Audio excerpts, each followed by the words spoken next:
بسم الله الرحمن الرحیم. موږ او تاسو د اول باب دریم حدیث وایو. نبی کریم صلی الله علیه وسلم فرمایي، ترمذی شریف حدیث دی، الدعاء مخ العبادت.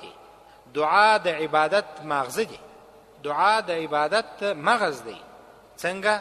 یو سړی لمونځ کوي، یو سړی روژه نیسي، یو سړی زکات ورکوي، یو سړی د بل چا سره ښه کوي، ړوند سړی ولیدی او بیا د سړک راواړوي، د یو مسکین سره یې مرسته وکړله، د یو بېوزله او بیچاره سره یې کومک وکړي، عبادت یې وکړي، حج یې وکړي، د شپې عبادت یې وکړي، حلاله دنیا یې وګټله، وروسته کښېنستی، الله و دربار ته یې لاسونه پورته کړله چې الهي زما بشري طاقت، زما انساني وس، زما بشري وس دغومره و، د حلال لیست د ګټلو په باره کې، د حلال دنیا ګټلو په باره کې ما خدا عبادت وکړي.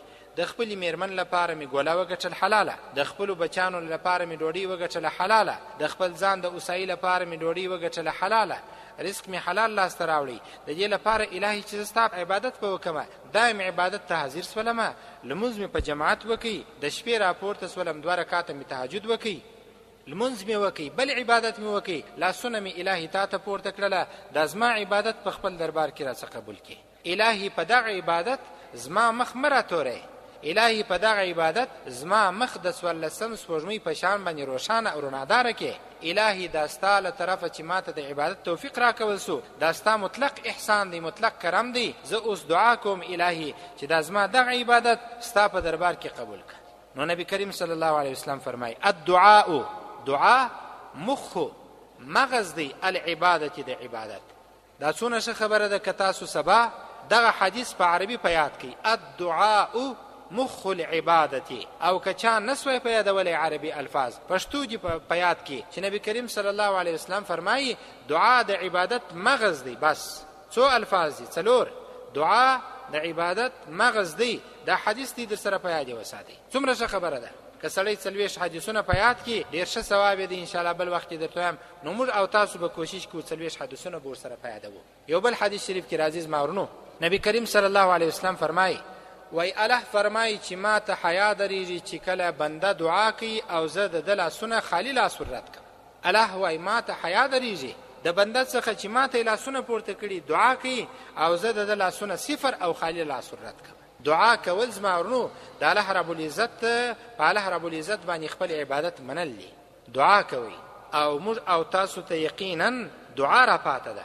یو بل حدیث شریف کې راځي، جناب نبی کریم صلی الله علیه وسلم فرمایي، وای کله چې یو مؤمن بنده لاسونه پورته کړي د بل مؤمن بنده لپاره دعا غواړي، الهي ما ته معافي وکړي، زما پلانکي ورور ته هم معافي وکړي، وای فرشته انتظار ورته کوي، ورته ولاړه وي چې کله بنده مؤمن ورور ته دعا وکړله، وای فرشته ورته وایي چې ستا لپاره دې هم دغونې دعا وي.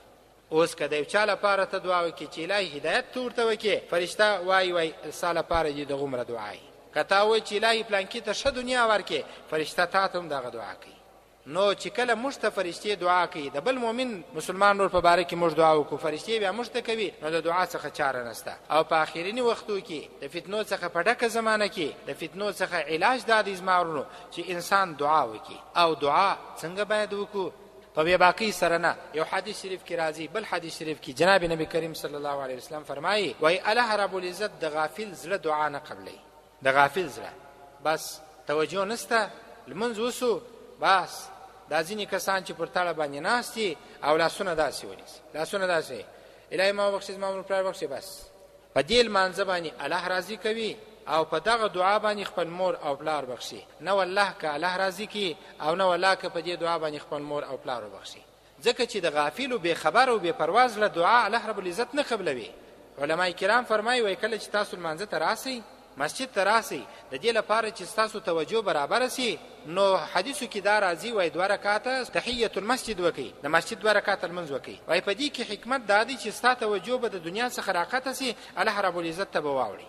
نو چې کله دعا کوئ، وایي تاسو خپله توجه الله رب العزت ته برابره کړئ. هغه به څنګه برابر وو؟ وایي په دعا کې اول د الله رب العزت حمد و ثنا بیان کړي، د الله تعریفات بیان کړي، وروسته پر جناب نبی کریم صلی الله علیه وسلم درود ووایاست، د هغه وروسته د خپل ځان کمزوري بیان کړي، عجز وکړي، زارۍ وکړي، وروسته نورې دعاګانې وغواړي. نو دا سړی چې دعا لاسونه پورته کړي، الهي ما وبخښي، زما مور پلار، د دعا آداب دا دي، اول د الله رب العزت تعریفات بیان کړه، بیا د نبی پر نبی درود ووایه، بیا د ځان په باره کې عجز او عاجزي ښکاره که، ضعف ښکاره که، وروسته چې بیا هر څه دعاګانې غواړې. او دعا باید اوږدي وغواړو او په توجه وغواړو.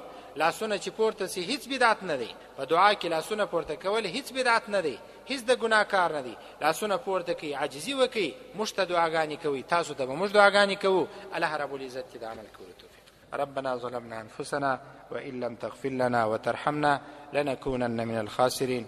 لا اله الا انت سبحانك فقنا عذاب النار. وصلى الله تعالى على خير خلق.